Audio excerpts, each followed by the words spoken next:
Let's contextualize what YBN was around the time that you were blowing up. Like when Rubbing Off the Paint came off, did you already kind of have it in your head that it's going to be me, Corday, and Jay? Or was that sort of, it came together after? Hell or no, something? it was like, okay, so, you feel me? Let me see when it was. It was like 2016.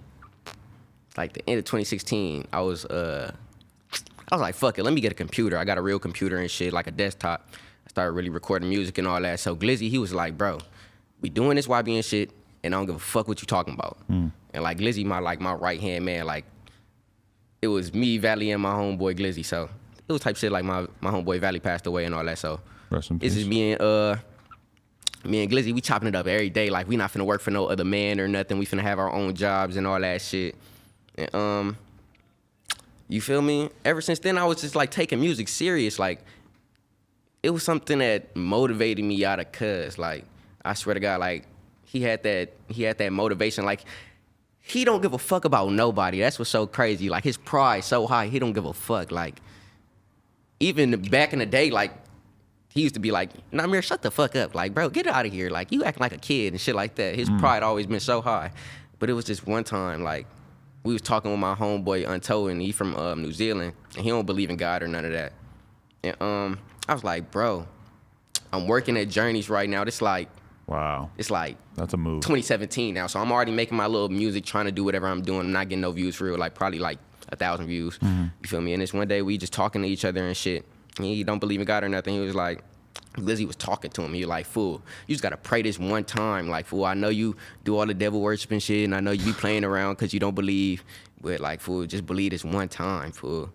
And that night, like the same night he prayed.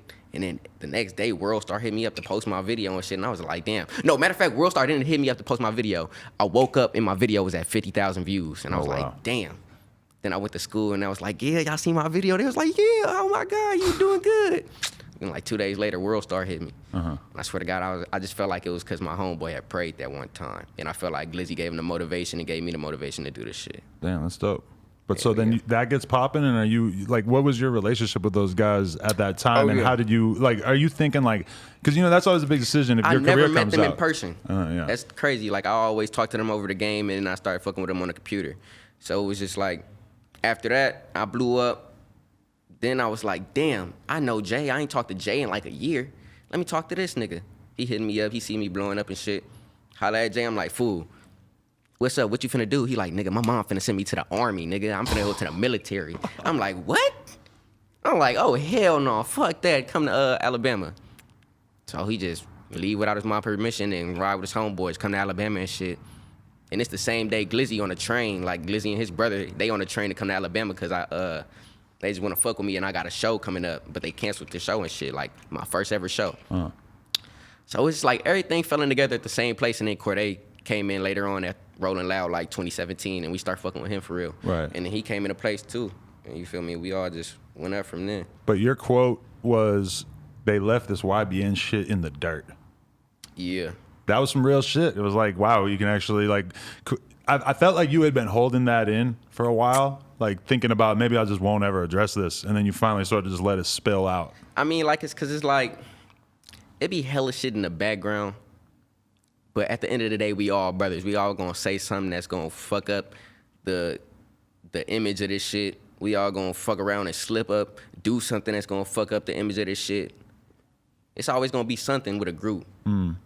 So, you feel me? You can't really take that and just be like, man, he don't give a fuck about him, or SB for, like, they don't really care. Because at the end of the day, they do care. Right. And I fucked up by saying that shit, too. I know that hurt their feelings by saying that. Really? So, yeah, it was just I felt like they were just over it by that point, so you weren't saying anything that they would really disagree with. Emotions being mad and shit, it's like hella shit going on. Like, everybody not hanging with each other, everybody doing their own shit. So it's like, you never know. They could lash out on me. They lashed out on me before. I lashed out on them before. So it's like, in your mind, it is what it is. Would you have liked to have seen the YBN thing be more like a group where you were always just moving together, and if you had a show, they had a show, and if you're doing this, you're doing this? Like, in your mind, was that how you wanted it to be, or did you want everybody to be their own separate thing? That's how I wanted it to be, like that, and everybody started doing. I wanted everybody to do their separate thing, to be honest. Like, not a group, but as a group. Like, you feel me? Everybody go on their own tours and all that shit, but you keep this shit YBN.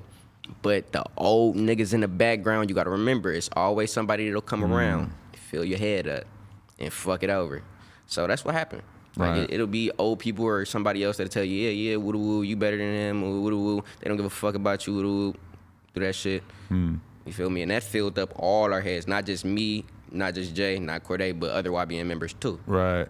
You feel me? And it's a shame because it's like if everybody sticks together, I feel like you could build something that's bigger than any one of you independently, but it takes sticking together. Hell yeah, that's how you take advantage of a young kid though. We 17, 18. We not really thinking. We just came out of nothing. Right. From bullshit. And you feel me? They just know how to, when you know how to speak and when you got money and you know how to do some shit and you old as fuck, you know how to take advantage of somebody. You know how to manipulate a kid. So you feel me? That's what they did to all of us. Interesting. Type shit. But it's easy to do it when you're older. But did you feel like you guys were ever really like destined to be that group? Because I remember when I did that interview with you guys that it was kind of crazy. You were all like sort of just clowning on each other and fucking with each other. And it was like very different types of people, which is like if you go see an interview with the Migos, I mean, they basically might as well be the same person for the purpose of this interview. They are their own person. That's how we normally are, fool. Like, that's how he is on a daily basis. Like, Corday always the nerd. This nigga Jay always the fucking goofball. I'm always like the whatever. You were more like, chill. Corday is like the sensitive one, and then Jay is like hella aggressive and fucking with everybody and trolling and. Yeah, but sometimes I don't know. Sometimes it's different. Like we all act like each other. Sometimes, right? It's different. We just like we was a group for a reason. Like we still a group to this day. It still feels like a group, or you don't see that way. I don't really trip off of it. It is what it is. I just know I'm doing my own thing. It's YBN Nahmir, so right. Like, but as YBN, like they all played their part in this shit. Jay played his part, Corday played his part. Everybody in back of this shit played their part, especially Manny and Glizzy. So, you know what I'm saying? Everybody did their shit, and they did it the right way. So I expect people to move on and do better so they can make this shit better too. I expect other groups to pop up from other members of this YBN shit because it's gonna make it better. It's gonna, at the end of the day, we gonna get more money. Right. We gonna have more leverage to do some more shit because what if somebody get a higher little level of what it's not supposed to be, right? And a nigga get right there, you feel me? It's like it's gonna be a whole little leverage that we can have, right? So it's like a bunch of stuff we could do. If you had to do that again, would you have actually signed them to deals? Because a lot of people who look at that situation are like, damn, Nahmir put out a whole mixtape with these dudes, really helped do a lot to blow their career up, and then after that, it didn't really go anywhere, and they have their own careers now. If I had it in my hands and I was independent and I had like YBN as a label in my hands and could do whatever I wanted to do, you feel me? They would be signing me like under my name, under my shit, and we'd be solid. But it's not like that because old niggas is involved, and that's what Corday was talking about, old niggas. Really? So you think he kind of agrees with you at least on that it's like that kind of skewed If I talk to Corday right now and he pulled up to this motherfucker, he gonna agree with everything I'm saying. Jay gonna agree with the same shit. When do you guys, or how often do you guys talk? When's the last time you had a good conversation? I talked to Jay like a good week ago. We be playing the game together on a little. Right, because now with COVID, shit. You're back on Twitch and shit, huh? Yeah, we be on Twitch together and shit. So this nigga's a goofball. I swear to God, this nigga be having me dying. But because you guys were running around together doing all these shows and everything for a while. Like Corday was kind of separate from a lot of that, right? Like at the end, like really like when we stopped going on tour and we was just doing our own thing, it really wasn't a time to where Corday could like really give up on us, or like it could be a time where he wasn't doing shit. Right. He went on tour like after we got off tour. So it was just like, all right, we just gonna chill and do our own shit for a minute. How you feel about him being on the cover of GQ and having a shit is hard. Mega high profile girlfriend and shit? Lie. That shit is hard. That's crazy. I'm proud of that nigga for that. Nobody could have seen that coming. Yeah, I mean, a couple years ago, I ain't see it coming. Like that shit crazy. But when you see something like that, do you hit him up and say, "Hey, congrats," or hell no, because he already know. Like I post it. Right. Like I usually post shit on my Instagram when it's dealing with them niggas. Right. Like when it's important, like they already know. Like ooh, like it. I got to. It feels so good just to know they winning at the end of the day. Like. Know they providing for their family, know they doing the right things, keeping their head out of the bullshit. Like, cause Jaden, he done grew up so much since I done met him. Corday grew up too.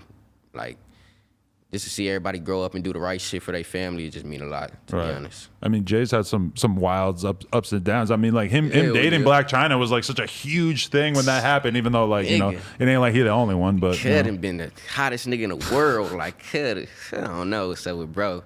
That's good to hear that you guys are still on cool terms, though. It doesn't sound like you have any kind of animosity or whatever, because I think a lot of people thought that for a while. Hell yeah, I know how it is. I mean, shit, it'll never be like that. It can never be no real beef or nothing like that, or just fuck them niggas. Right.